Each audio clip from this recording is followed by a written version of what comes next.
Well, I'd like to see some minimum elements. I'd like to see an initial narrative report, for example. Okay.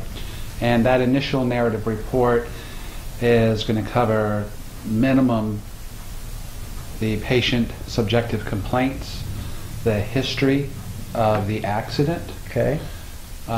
Typically a prior medical history, if any, physical examination section where they've done maybe a straight leg raise and maybe it's positive.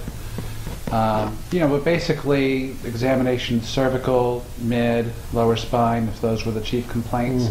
I want to see physical examination section in that narrative report, and I want to see examination of those parts of the body, and I want to see maybe tenderness, muscle spasm, restricted range of motion, positive straight leg raise, those sort of things. So you want it in a narrative format. You don't appreciate it then when they just send you their copy of their exam findings. Does that sound right? Correct. I prefer, and I think I speak for most injury attorneys, we'd like to see an initial narrative report. Narrative, okay. And that's also, of course, going to include the diagnoses, what their initial impressions are of what the patient is suffering from, and of course a plan section, such as recommending PT 3 times a week for so many months.